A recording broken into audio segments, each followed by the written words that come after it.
Saludos desde la redacción de Euronews. Un día más, la llegada masiva de migrantes y refugiados a la frontera entre Bielorrusia y Polonia centra la actualidad europea. Vemos la postura de Bruselas. Les contamos cuáles son los últimos acuerdos alcanzados en la COP26 y las novedades sobre la pandemia en Europa respecto a restricciones y vacunación. En España siguen pendientes del volcán Cumbre Vieja en la isla de La Palma. Estas son las últimas imágenes. La lava llegando al Océano Atlántico por segunda vez desde su erupción el 19 de septiembre. Hoy les contamos que los científicos están viendo signos de debilitamiento. En América Latina, paradas en Argentina y su lucha contra el cambio climático. Chile con los problemas de Sebastián Piñera por los papeles de Pandora. Y México por partida doble, con una iniciativa de AMLO contra la pobreza y un reportaje sobre la lucha de los cárteles por el poder. Lo vemos a continuación, es miércoles 10 de noviembre. Titulares. La Unión Europea se plantea imponer sanciones a Bielorrusia por la crisis migratoria en sus fronteras. En la de Polonia ya se acumulan miles de personas. Bielorrusia acusa a Occidente de orquestar la crisis migratoria en la frontera polaca y se une a sus aliados rusos frente a cualquier campaña contra Minsk. Solo coches de emisiones cero para 2035. Es el acuerdo que firmarán más de 100 entidades, donde figuran más de 31 países y 11 fabricantes de vehículos. Francia administrará la tercera dosis a sus mayores y Reino Unido hace obligatoria la vacunación para los trabajadores sanitarios. El presidente de México propone ante la ONU un plan mundial de fraternidad y bienestar contra la pobreza financiado por las mayores fortunas del mundo. La Unión Europea estudia la imposición de sanciones selectivas a funcionarios bielorrusos por lo que considera una gran amenaza en su frontera oriental. Las tensiones aumentan en el enfrentamiento con los inmigrantes en la frontera entre Polonia y Bielorrusia. Bruselas acusa al presidente Alexander Lukashenko de utilizar a los inmigrantes como peones. Nos enfrentamos a un brutal ataque híbrido en nuestras fronteras de la Unión Europea. Hemos abierto el debate sobre la financiación por parte de la Unión Europea de las infraestructuras físicas fronterizas y esto debe resolverse rápidamente porque las fronteras polacas y bálticas son fronteras de la Unión Europea. Uno para todos y todos para uno.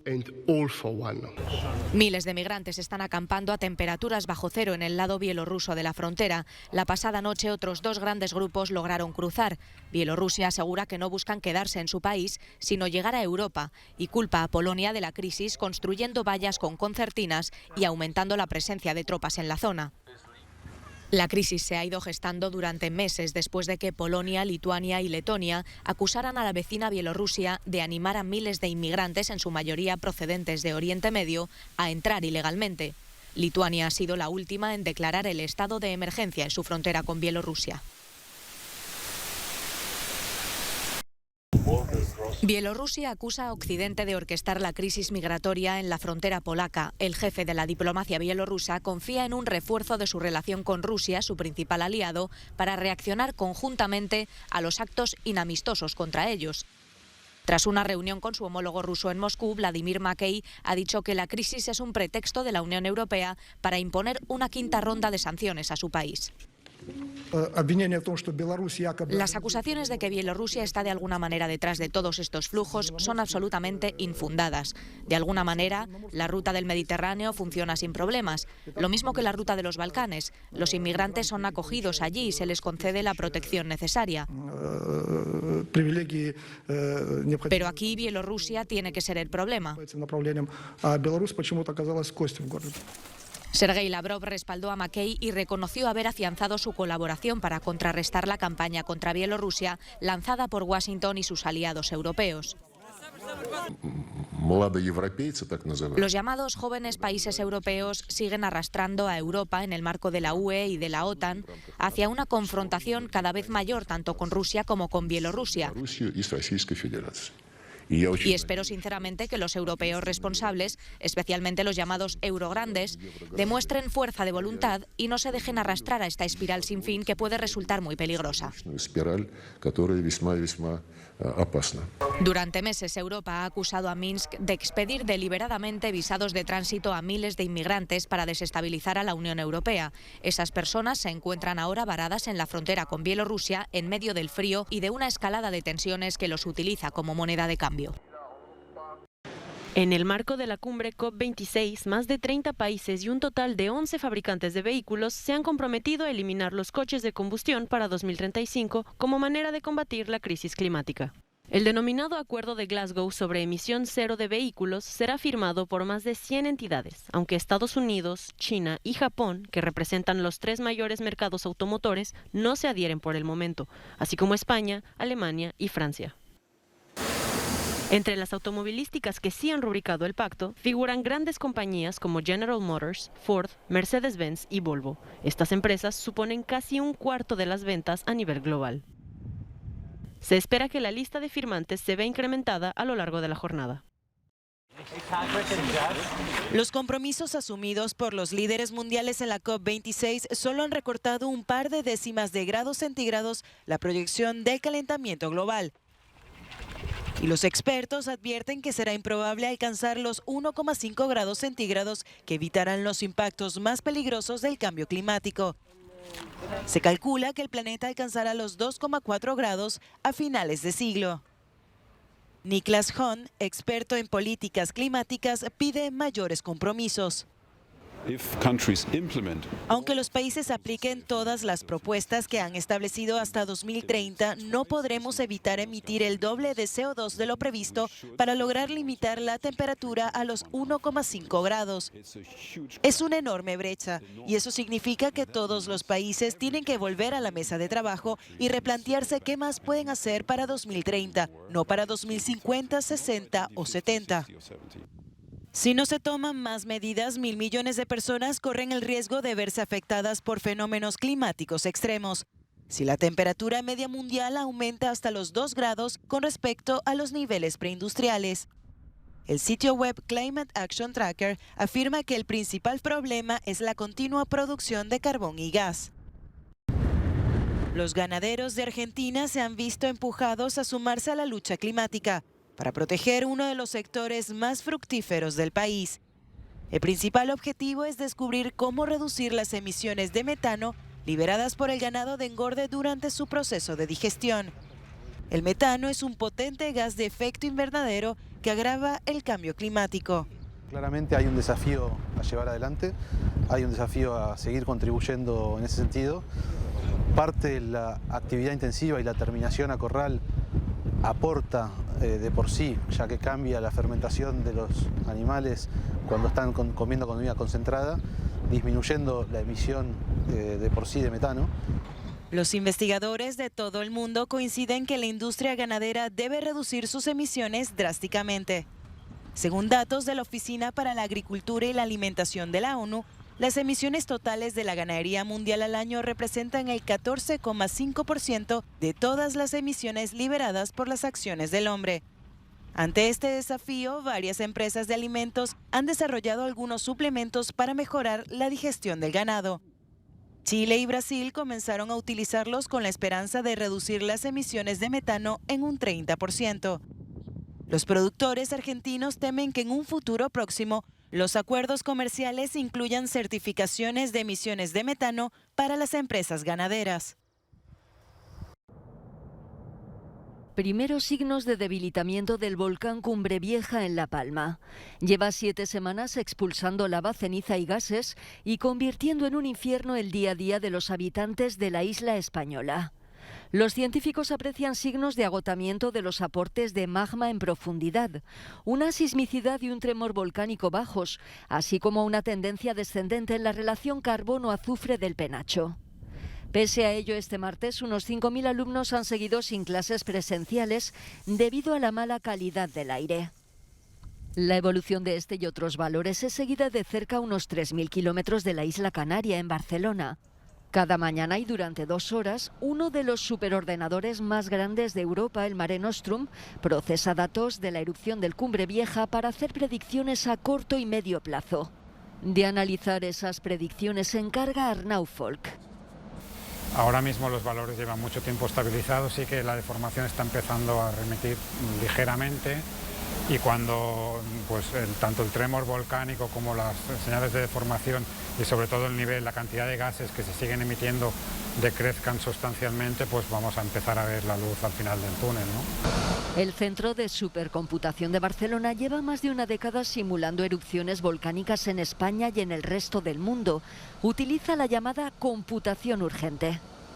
El Urgent Computing se refiere al uso de estas grandes infraestructuras computacionales durante momentos de emergencia, y en el caso de los riesgos naturales, pues en los próximos años va a ser uno de los elementos fundamentales, puesto que nos permite tener predicciones mucho más precisas en muy poco espacio de tiempo, en realizarlas muy rápidamente, con lo cual son muy útiles para los tomadores de decisiones.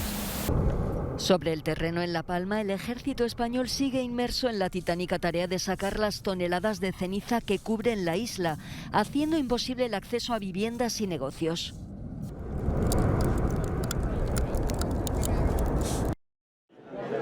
Emmanuel Macron ha vuelto a dirigirse a los franceses para recordar que la pandemia no ha terminado. El presidente informó que la incidencia semanal de la COVID-19 en Francia aumentó un 40%. Por lo que ha decidido que la tercera dosis será obligatoria para las personas mayores de 65 años y amplía su administración para los mayores de 50. Las personas menores de 65 años también ven cómo la protección de la vacuna disminuye con el tiempo. Además, mientras les hablo, más de 80 personas que están en cuidados intensivos tienen más de 50 años. Por eso, a partir de principios de diciembre se lanzará una campaña para nuestros compatriotas de 50 a 64 años. Europa se sumerge en una quinta ola de contagios debido al invierno que contribuye a que el virus circule más en zonas cerradas. En este contexto, Reino Unido ha decidido que todos los trabajadores sanitarios deberán vacunarse obligatoriamente a partir del 1 de abril. La decisión fue acogida con cierta preocupación. Nos preocupa mucho que la adopción de este criterio obligatorio pueda desmoralizar a los trabajadores sanitarios. Podría obligarlos a abandonar el servicio de salud en un momento en que estamos muy necesitados de personal. Mientras tanto, Ucrania ha batido otro récord de muertes diarias por coronavirus, más de 800, en medio de un pico de contagios alimentado por la reticencia de la población a recibir las vacunas. Aunque hay 4 vacunas disponibles en el país, solo el 18% de la población se ha vacunado. Por su parte, Letonia, país donde también persiste el rechazo a las vacunas, espera que la vuelta al confinamiento del mes pasado genere mejores resultados en la tasa de infecciones. López Obrador propone una paga para combatir la pobreza que sufren 750 millones de personas que hoy sobreviven con menos de $2 al día. Lo hizo ante el Consejo de Seguridad de las Naciones Unidas, que su país preside durante el mes de noviembre. La propuesta del presidente de México incluye la creación de un mecanismo mundial cuyos fondos lleguen directamente a los más pobres del mundo, sin intermediarios, evitando así las estructuras burocráticas. La propuesta de México para establecer el Estado Mundial de Fraternidad y Bienestar se puede financiar con un fondo procedente de al menos 3 fuentes. El cobro de una contribución voluntaria anual del 4% de sus fortunas a las 1,000 personas más ricas del planeta. Una aportación similar por parte de las 1,000 corporaciones privadas más importantes por su valor en el mercado mundial, y una cooperación del 0.2% del PIB de cada uno de los países integrantes del grupo de los 20. La principal causante de esa pobreza, de la desigualdad, la violencia y la migración, dice, es la corrupción, que se felicita de haber logrado desterrar en México para destinar al bienestar del pueblo todo el dinero liberado. Lo que Andrés Manuel López Obrador no mencionó es que todavía su país tiene más de un 40% de la población que no gana lo suficiente para comprar alimentos básicos. Un grito de auxilio sacude a los bancos de alimentos en Estados Unidos, que temen no poder satisfacer la demanda de los más necesitados en estas últimas semanas del año. A la crisis relacionada con la pandemia y la escasez en la cadena de suministro que asola a muchas economías del mundo, se suma un aumento de precios que pocos recuerdan. Nuestros bancos de alimentos están viendo precios que son entre 2 y 3 veces superiores a los de hace solo 9 meses, explican desde la organización. Feeding America asegura que desde el inicio de la pandemia, unos 60 millones de personas accedieron al sistema de alimentos de beneficencia en Estados Unidos. Personas como Ita, que luchan cada día para llevar alimentos a sus familias. Vengo aquí porque necesito comida para mi familia. ¿Sabe por qué? Porque las tiendas son muy caras y mi dinero no alcanza.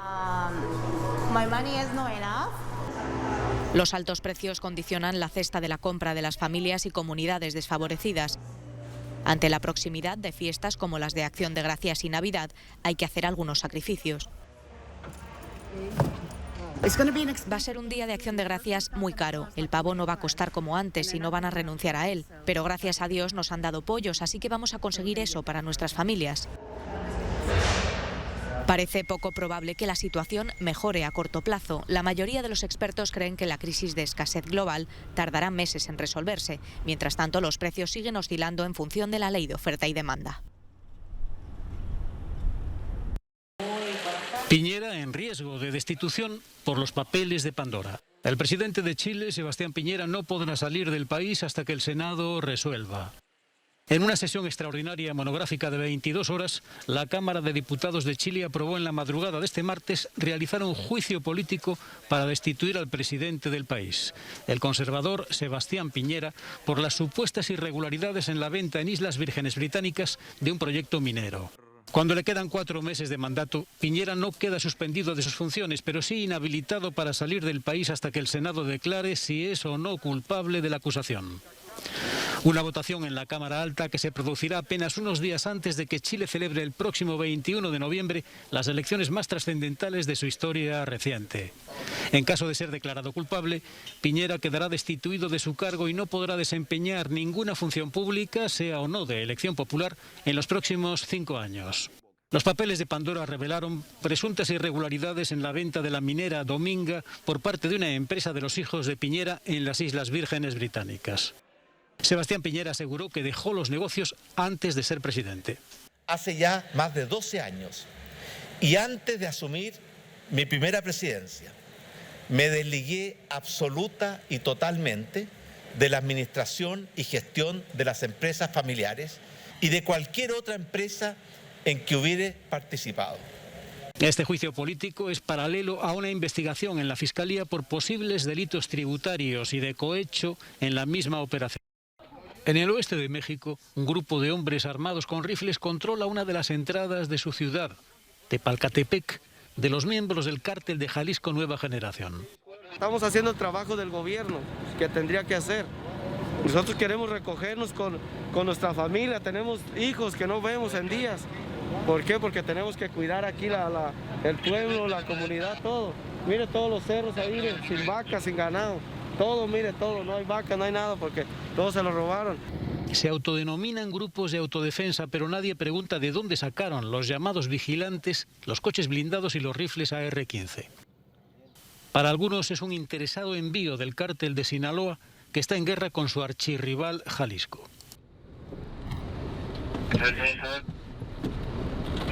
Nosotros somos gente, policía comunitaria, gente civil, que estamos cuidando nuestro pueblo, nuestro municipio, porque no nos queda de otra, porque el gobierno nos tiene abandonados. Este jeep, con las siglas pintadas del cártel de Jalisco, marca territorio sin esconderse. La ausencia de Estado en México, que junto a la corrupción generalizada alimentó la creación de los cárteles, se mantiene. Policía y ejército mexicano han dejado de luchar contra los cárteles de la droga aquí. Las órdenes de los soldados son vigilar los territorios de las bandas de traficantes para que cada uno esté en su zona sin invadir la del otro. Para ello cortan carreteras, impiden desplazamientos de los vecinos y bloquean desde suministros a la atención sanitaria de los pueblos. La mayoría de los agricultores de la zona sienten que les han dejado solos. Aquí en la punta del cerro tengo unas vaquitas que son poquitas. No puedo ir a verlas tampoco. ¿Con qué voy a pagar mis grandes deudas que hice para sembrar mis parcelas y para todo eso? Nosotros aquí solamente vemos dos vías. Una, que el gobierno retome lo que le corresponde, la gobernabilidad, la gobernanza, retome el orden, ponga a cada quien en su lugar, se imponga el Estado de Derecho de manera tal que todos podamos progresar bajo esa premisa. Y la otra, pues que el cártel más poderoso, que todo parece apuntar que es Jalisco Nueva Generación, se extienda de manera tal que garantice esa aparente paz.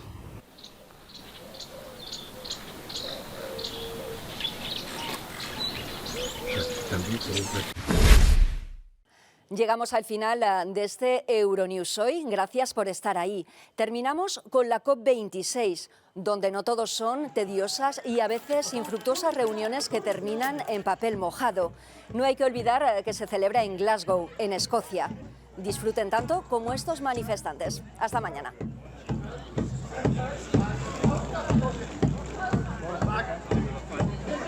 Ralph, take some marches. Get yourself into a couple and it's clockwise.